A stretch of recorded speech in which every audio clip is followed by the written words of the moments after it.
Ontario has an incredible ski scene today. While there are 57 operating ski resorts in the province right now, give or take a few, just a few short decades ago, Ontario could have had as many as 40 additional ski areas. All of these mountains are now lost to time. One such area is Valley Schuss, today remembered by few. However, in its heyday, it was a respectable mountain, boasting a 325-foot vertical drop serviced by 3 T-bars. Perhaps even more inspiring is the legacy of the 2 men who built Valley Schuss. Building a ski area is no easy feat, yet these 2 men accomplished the impossible. This video will discuss the story of not only Valley Schuss, but Lloyd Edwards and Harold Carefoot Sr., the 2 visionaries who constructed the mountain. So, without further ado, please enjoy.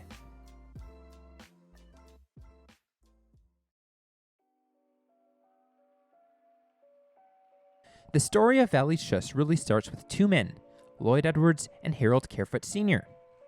After a ski trip in the Hockley Valley back in 1960, the pair decided to try to get in on the ski resort business.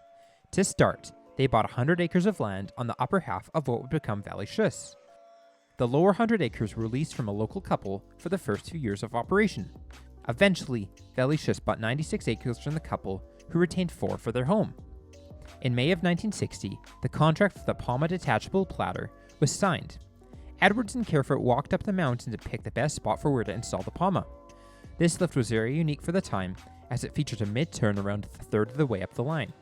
This bend in the platter caused Valley Schuss many headaches over the years, and it frequently suffered from mechanical issues. In 1960, the ski hill officially opened. There were only 3 runs for that first year: Murray's Run, Wendigo, and Caribou. Unfortunately, the first season was a disaster. There was limited snowfall, and the upper part of the ski area was prone to wind blowing all the snow away.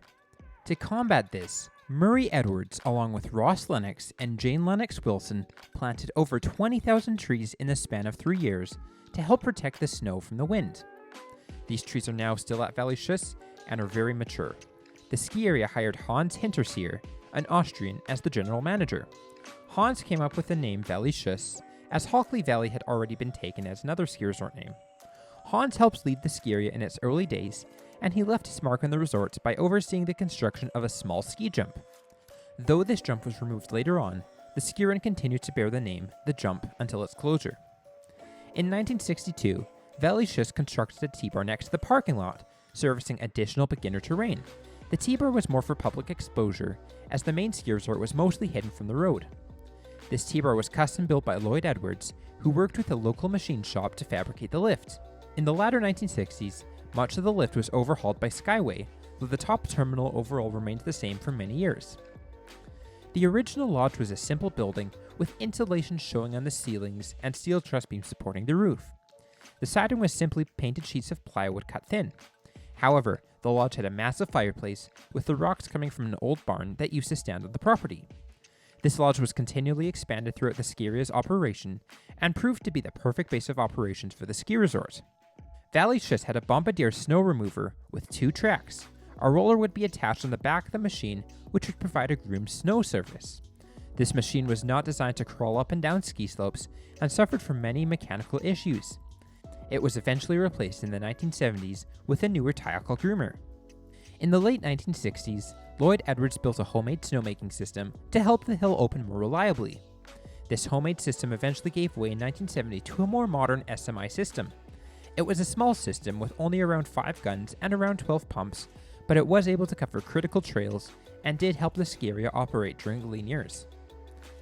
1970 was also when Valley Schuss replaced the old Poma with a modern Skyway T-bar. The Poma had been suffering from many mechanical issues thanks to the turn station and only had a capacity of 800 skiers per hour. The new Skyway T-bar lift traveled in a straight line and had a capacity of 1,200 people per hour.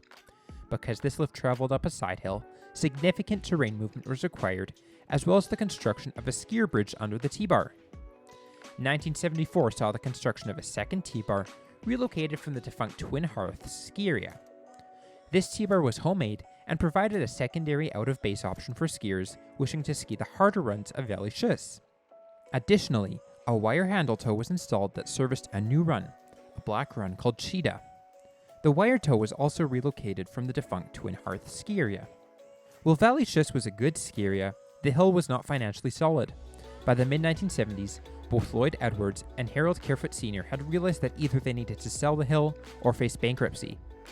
The Toronto Ski Club had increasingly been utilizing Valley Schuss as a quieter hill for members only. Thus, in 1980, the Toronto Ski Club bought out Valley Schuss and privatized the mountain to be membership only, ending the public's access to Valley Schuss. In November of 1980, a fire started in the base lodge. This fire was caused by a plumber who left a blowtorch on while completing base lodge renovations. The ski lodge had been recently expanded, with the Toronto Ski Club planning to build a massive new lodge on the site. Unfortunately, the fire in the lodge completely gutted most of the building, causing over $500,000 worth of damage. This was a massive loss for Valley Schuss. The ski area put up a temporary trailer, serving small drinks and snacks, and even managed to open for the 1980 to 1981 ski season. However, after that, they permanently closed the ski area. The lifts were removed by Lloyd Edwards, who sold them off to other ski areas. While the runs have all grown in quite a bit today, those 20,000 pine trees that were planted by Murray Edwards still stand as a testament to the history of the land. Valley Schuss was a part of the vibrant Orangeville ski scene, and for many years it served its role well. If events unfolded differently, perhaps Valley Schuss would be still around today. But it is inspiring to understand the legacy of these two men who took a deep dive into the unknown to build the ski hill.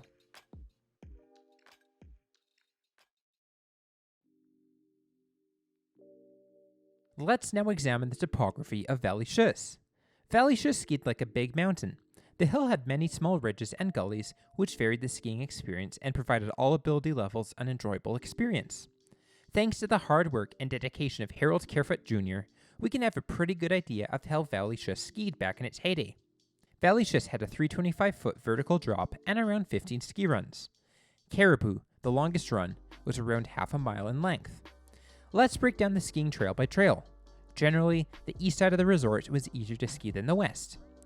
True beginner skiers had two options at Valley Schuss. The first was the rope tow, servicing a true bunny hill. This was undoubtedly the easiest terrain at Valley Schuss, and it serviced the terrain right below the lodge. The second option was the beginner T-bar. This T-bar serviced some easy beginner terrain for the new skier. Valley and Exit 2 were both short and easy green runs, while the Schuss Trail was a short and sweet blue run. While none of these trails were particularly long, this area provided beginners with their own dedicated section and was a great learning center. Moving up the mountain, we find 4 runs serviced by the Skyway T-Bar, or the PAMA. These 4 ski runs, 5th Line Shuffle, 5th Line, CC, and SD, were all quite similar, with a solid intermediate pitch. In the early days, there were no trees in the upper portion of these runs, which led to a bowl-like atmosphere near the top. The middle section of all 4 runs flattened out before entering a forest near the bottom and dropping down again. The woods were gladed between their runs, and overall, the trail saw a lot of usage. The green run 5th Line exit was used as an easier runout and traveled under a bridge the T-Bar passed over. Windigo and Murray's Run were some of the most recognizable trails at the resort. These runs started out with a solid intermediate pitch. This leveled out a bit before descending into some steeper, more narrow woods. There was a deck at the intersection of Murray's Run and Ravine, which saw a lot of utilization. As the name implies, the jump trail used to be a ski jump, which was pushed to be constructed by Hans Hinterseer. The jump was removed early on, and it became a trail. While the jump had a bit of a steeper pitch, Caribou and Caribou Express were less steep. There was a lot of beginner glade skiing here, which made these particular trails popular. Ravine simply served as a short trail to get skiers back onto the lower part of Murray's Run. Both Wildcats and Pussycats started out gladed near the top, but transitioned to a steep, more narrow trail the further down you went. By far the most interesting trail, Cheetah, was steep, wooded, and left no room for error. This trail had its own special cable tow to access it, with no easy way down. I want to thank Harold Carefoot Jr. again for this detailed map of Valley Schuss. Be sure to follow his YouTube channel and Facebook page for so much more information and stories about the ski hill.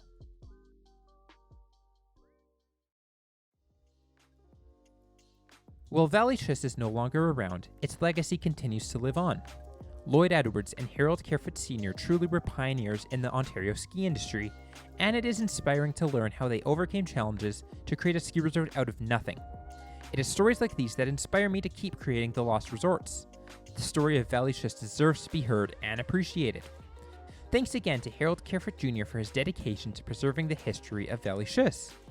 If you want to learn more about the ski hill, be sure to check out his YouTube channel and follow his Facebook page, both linked in my description. And until next time, this is Skier72.